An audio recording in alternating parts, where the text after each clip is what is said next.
Indian public higher secondary school Bhairav चौराहा तितिला में online class कक्षा 9 विषय हिंदी में आप सभी छात्र छात्राओं को हमारा स्वागत है। कक्षा 9 में हिंदी विषय में सबसे पहले हम पढ़ेंगे हिंदी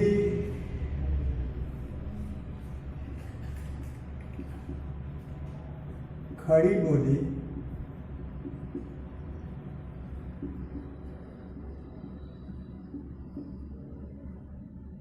गद्य का विकास।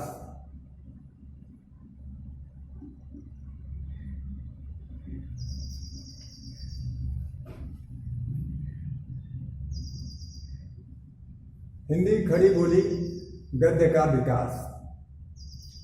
अब आप यहाँ पे ध्यान देंगे, सबसे पहले हम आपको बताते हैं कि गद्य हम किसे कहते हैं।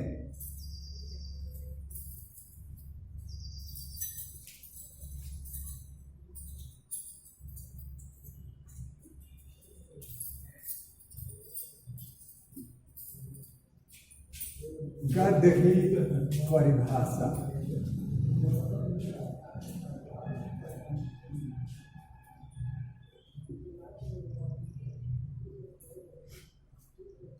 छंद,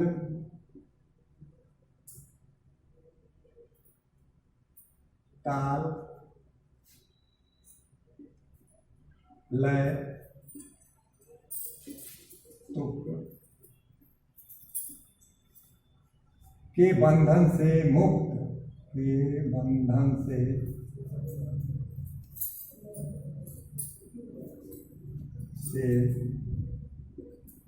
मुक्त तथा विचारपूर्ण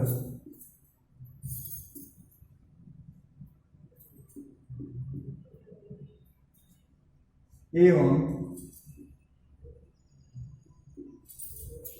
वाक्य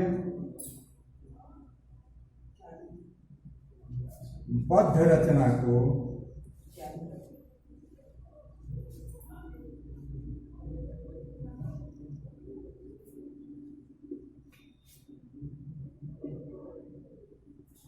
गद्य कहते हैं।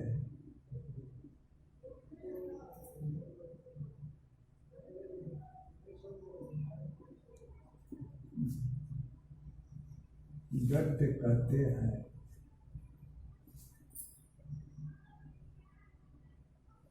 ध्यान दीजिए, एक बार आप फिर समझ लें कि छंद, ताल, लय, तुक के बंधन से मुक्त तथा विचारपूर्ण एवं वाक्यबद्ध रचना को गद्य कहते हैं। या संक्षेप में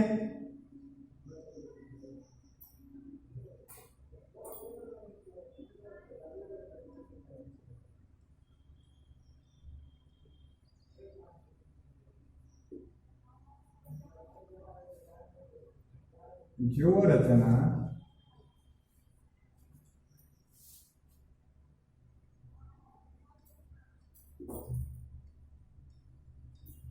छंद के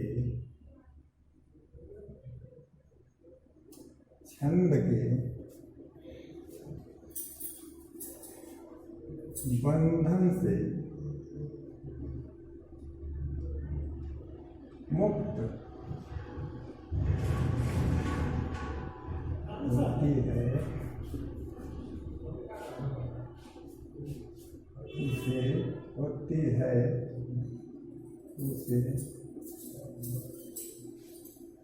गद्य कहते हैं।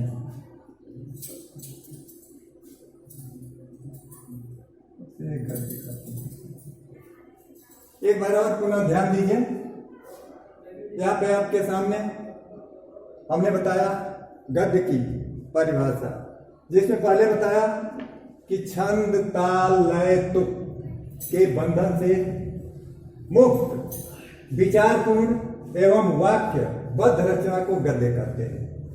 अगर ये सारी बातें आपके समझ में नहीं आती हैं तो छोटे में आप समझ लीजिए कि गद्य की परिभाषा होती है कि जो रचना छंद के बंधन से मुक्त होती है वह गद्य का, उसे हम गद्य कहते हैं। चलिए अब हम आपको इसके आगे बताते हैं कि हिंदी गद्य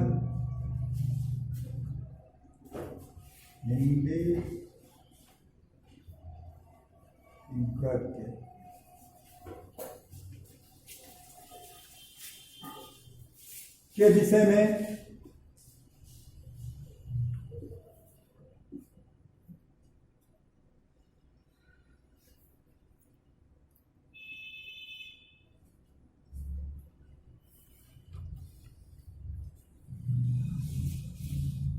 लोगों का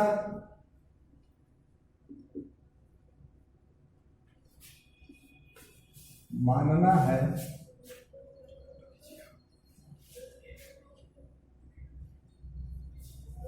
कि मेरठ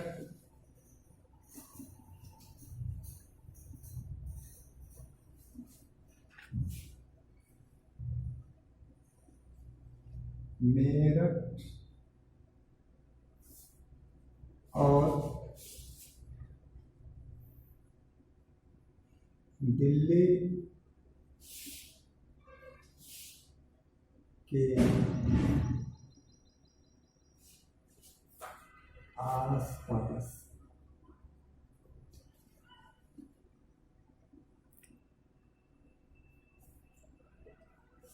बोली जाने वाली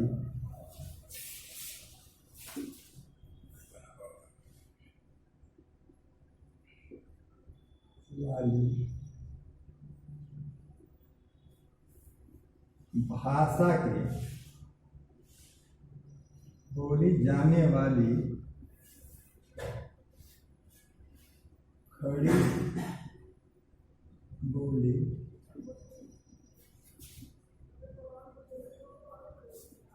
भाषा के साहित्यिक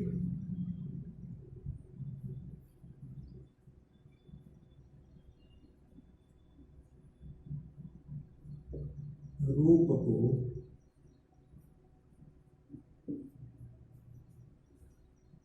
हिंदी गद्य कहते हैं।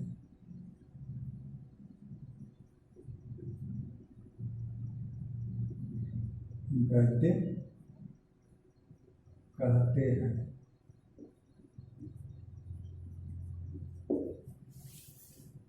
एक बार और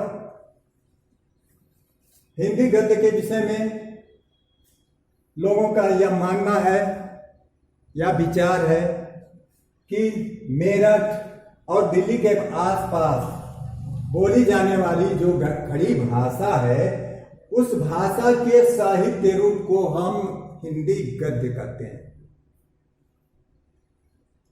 अब भाषा ज्ञान की दृष्टि से यहां अब ध्यान दीजिए कि इस खड़ी बोली गद्य में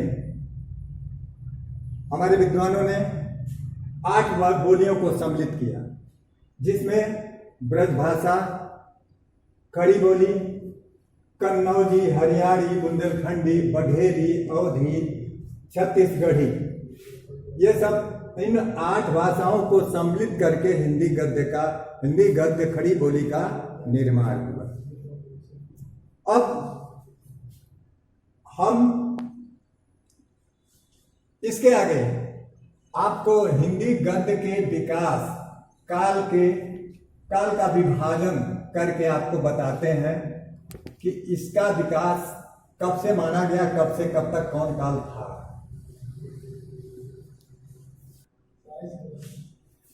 अब ध्यान दीजिए, हिंदी गद्य साहित्य का विकास काल 13वीं शताब्दी के मध्य से ही विद्वानों ने माना है।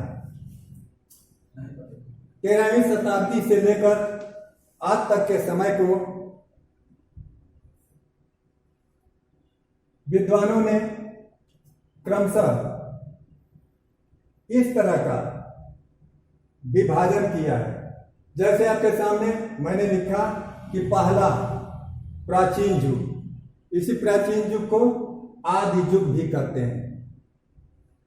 इसके अलावा भी इसी प्राचीन युग को, आदि युग को एक नाम से और भी हम कहते हैं, जिसको पूर्व भारतेंदु काल कहा जाता है। यह समय 13वीं शताब्दी के मध्य से लेकर 1868 ईस्वी तक विद्वानों ने इसका काल मतलब समय निश्चित किया है। इसके बाद भारतेंदु जी का प्रादुर्भाव हुआ। जब उनका यह हुआ समय आया, इन्होंने हिंदी साहित्य में योगदान दिया, तब से इनका समय मान लिया गया 1868 से 1900 ईस्वी तक। 1868 ईस्वी से 1900 ईस्वी तक इन्होंने हिंदी साहित्य का बहुत ही महत्वपूर्ण योगदान दिया भारतेंदु जी ने, जिसके कारण इस युग का नाम भारतेंदु युग पड़ गया। इसके आगे द्विवेदी युग, ये युग भी आचार्य महावीर प्रसाद द्विवेदी के नाम से द्विवेदी युग रखा गया, इसका नामकरण हुआ। यह युग 1900 ईस्वी से लेकर 1922 ईस्वी तक इसका समय निर्धारण हुआ। इसके आगे शुक्ल युग, इसी युग को शुक्ल युग को ही छायावादी युग कहते हैं।